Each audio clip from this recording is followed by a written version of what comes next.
અત્યાર સુધી ગૃહિણીઓને રડાવતી કસ્તુરીએ ગુજરાતના ખેડૂતોને રાતા પાણીએ રોડાવ્યા છે. ડુંગળીનું ઉત્પાદન તો મબલક થયું છે, પરંતુ ડુંગળીના ભાવ પાણીની બોટલ એક ચોકલેટ કરતાં પણ સસ્તા થઈ જતા ખેડૂતોને નુકસાનીનો ડંખ લાગ્યો છે. કેમ કે સૌરાષ્ટ્રમાં આ વખતે સારા ભાવ મળે તે માટે ખેડૂતોએ મોટા પ્રમાણમાં ડુંગળીનું વાવેતર કર્યું. મહેનત મુજબ ડુંગળીનું ઉત્પાદન પણ બમ્પર થયું, પરંતુ જ્યારે મસમોટા ખર્ચ તરીકે ખેડૂતો ડુંગળી લઈને ગોંડલ યાર્ડ ખાતે પહોંચ્યા હતા અને ભાવ સાંભળીને ધ્રાસકો પડ્યો. માર્કેટિંગ યાર્ડમાં ડુંગળીની મોટા પ્રમાણમાં આવક થતાં ભાવ તળિયે બેસી ગયો. સૌરાષ્ટ્રના ખેડૂતો પડતર કરતાં પણ નીચા ભાવે ડુંગળીનો પાક વેચવા માટે મજબૂર બન્યા. એક મણ ડુંગળી 60 રૂપિયાથી લઈને 200 રૂપિયા પ્રતિ મણ વેચાઈ રહી છે. એટલે કે આ ડુંગળી ખેડૂતોને 1 કિલોના માત્ર 3 થી 4 રૂપિયા જ આપી રહી છે. આટલામાં તો પાણીની નાની બોટલ પણ નથી આવતી, ચોકલેટ પણ નથી આવતી.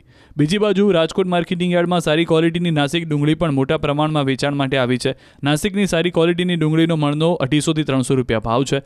સૌરાષ્ટ્રના ખેડૂતોએ પોતાની વ્યથા ઠાલવતા કહ્યું કે આસપાસના દેશોમાં નિકાસ કરવામાં આવે તો જ ડુંગળીના સારા ભાવ મળી શકે છે.